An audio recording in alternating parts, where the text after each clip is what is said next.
Olá pessoal, eu sou Flanca Thaís, do canal História da Verdade. Antes de começar, deixa o like, porque o like é muito importante para a sessão do conteúdo da plataforma do YouTube. E vamos falar hoje sobre comunistas, né? A história do comunismo, porque muita gente diz que o comunismo é marxista e não tem nada a ver com Karl Marx, né? Karl Marx só foi um adepto do comunismo e ele criou o comunismo marxista, né? Que vai além dele, porque gerou-se um comunismo através da concepção de Karl Marx, né? Mas vamos falar da história do comunismo. O comunismo ele vem desde Platão, né? Na história antiga, Platão que viveu, morreu no ano 380 antes do nascimento de Cristo, né? E nos diálogos que ele escreveu socráticos, escreveu a República, e na República o próprio Platão dizia que a propriedade privada era o roubo, né? E que a partir desse momento, que Rousseau vai concordar mais tarde, né? Que o momento que o homem cerca uma terra e dizer dele está criado um problema social, né? Mas Platão também defendia que a família não existisse, né? E que a união entre homem e mulher deveria ser provisória para a concepção humana e essas crianças seriam criadas pelo Estado, né? Então ele é a favor do fim da propriedade privada, inclusive da família, né? Platão na República escreve que a concepção dos filhos devem servir ao Estado. Por quê? Para se criar essa ideia de igualdade e de Estado, pregando assim o fim da desigualdade social através da apropriação da família, inclusive, tá? Na Idade Média, e aí eu anotei aqui, né, os cátaros, né, é, os cátaros, os valdenenses, né, e os Munger, né, eles no começo ali do século 13, 14, eles vão defender o fim da propriedade privada, o fim da riqueza e a vida vivida na pobreza, tá? Isso não é comunismo marxista.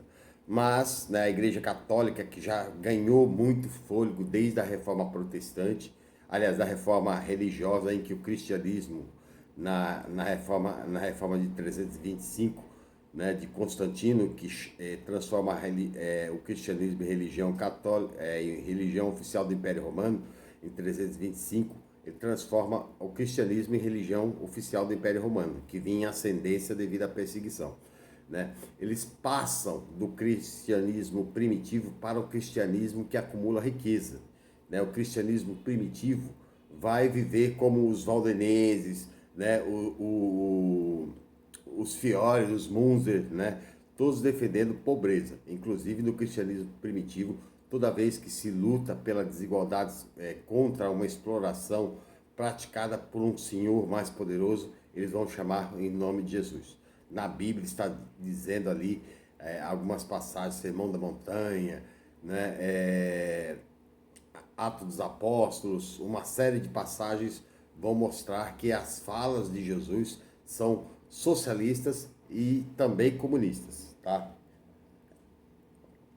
A igreja vai se transformando depois da reforma, né, de Constantino 325 e depois da queda do Império Romano, a igreja vai se transformando toda poderosa e ela larga de lado, né, esse lado da pobreza, mas o cristianismo, mas o comunismo não prega isso, mas eles vão chamar essas pessoas que estão defendendo viver na pobreza todo mundo de comunistas, tá? Isso na Idade Média, tá? Quando a gente chega no final da Idade Moderna, com as guerras dos movimentos protestantes, os movimentos protestantes estão se separando da igreja, Martim Lutero, João Calvino, estão se separando da igreja católica, criando um outro segmento que são os protestantes, conhecidos como evangélicos.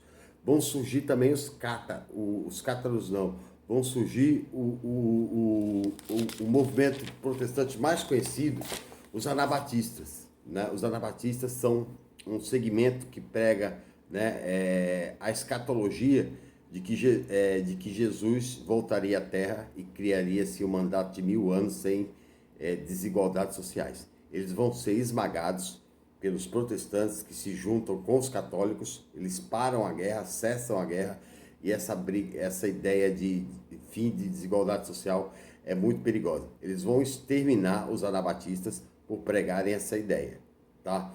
A igreja católica e a protestante, elas vão se aliar sempre, né, aos mais poderosos em toda a história, né? E na história de hoje, não é à toa, grande parte da igreja protestante, chamada de evangélica, estão do lado dos poderosos, e também grande parte da igreja católica também, ela governa com os poderosos. Elas sempre estão ao lado dos mais fortes, né?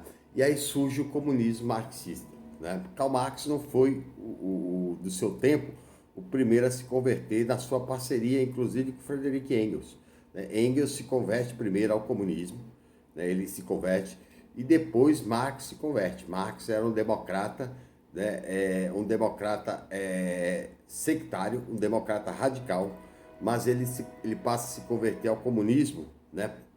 Por Friedrich Engels, e por ver, né, o movimento dos comunistas, né, na classe trabalhadora, e ele acreditar que aquela classe trabalhadora seria a única capaz de fazer uma revolução e acabar com as desigualdades sociais. E é nisso que ele prega, é isso que ele prega através do materialismo histórico dialético. Porque o quê? Que diz que a classe trabalhadora que não tem nada a perder, isso está no Manifesto Comunista, né? Ela que seria a senhora da revolução, né? Para acabar com as desigualdades sociais, a emancipação social, e aí para fazer a distribuição de renda de acordo com a sua produtividade. Tá? Eu volto para falar do materialismo histórico dialético, né? Da alienação que Marx fala, né? E o que é, né, por exemplo, a principal defesa do capitalismo, que é o fetiche da mercadoria. Tá? Mas, né, Marx vai criar o materialismo histórico dialético, que vai quebrar a ontologia, né, e vai colocar o materialismo histórico dialético como uma quebra paradigmática na história, né? Um corte dicotômico na história, e transformar a história, né, não em uma história factível, mas uma história palpável através da luta de classes.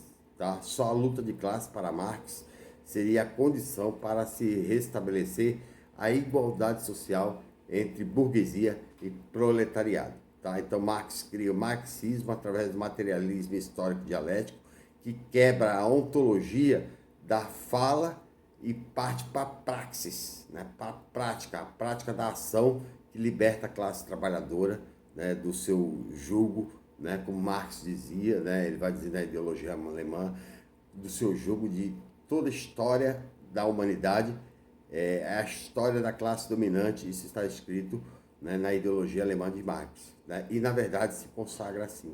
Né, quem domina a burguesia, detentora dos meios de produção, para Marx, né, ela detém também a produção da informação, e ela domina as ideias de todos os tempos. Por quê?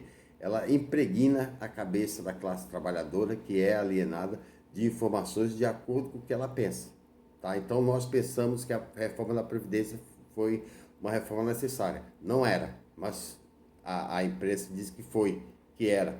E aí a sociedade passa a acreditar que era. Nós aceitamos a reforma trabalhista para gerar mais empregos, porque assim foi dito pela imprensa. Não era necessário e não gerou empregos, mas as ideias da classe dominante através da imprensa diz que era necessária, nós acreditamos. Tá? Por quê? Porque nós estamos impregnados de informações que Marx vai dizer, né, que é a alienação imposta pela classe dominante. Os meios de comunicação impõem essa alienação para nós, e nós acabamos aceitando essas ideias. Por quê? Porque nós estamos alienados pela, que o Marx vai dizer, né, pela infraestrutura que impõe poder dominante de fala, inclusive a superestrutura que é a sociedade como um todo. Tá? Então o comunismo não nasceu com Marx, ele nasce lá em Platão, nos diálogos de Platão socráticos. Ele passa pela Idade Média, ele vai ganhar o nome de comunista, né? Porque é a vida na miséria, mas Marx defende o comunismo, a desapropriação dos bens de produção dos capitalistas, né? E a igualdade de pleno direito entre todos, né? É isso que defende o comunismo. Se um tem um iPhone, o outro também tem que ter o direito de ter, tá? E é provável e é possível isso, por quê? Porque a maioria da concentração de riqueza está em poucos por cento da população mundial. Por quê? a uma extrema concentração de riqueza do liberalismo econômico, né, que prega não só a segregação da classe trabalhadora, mas a desigualdade social também é aceita desde de John Locke, né, que é o pai do liberalismo econômico e que era um senhor escravocrata. Tá? Ele defendia a liberdade econômica, inclusive a liberdade de escravizar, porque ele era um escravocrata. Adam Smith vai concordar com isso, mas isso é uma outra história, é um outro assunto, a gente conta na próxima vez, ok? Até a próxima.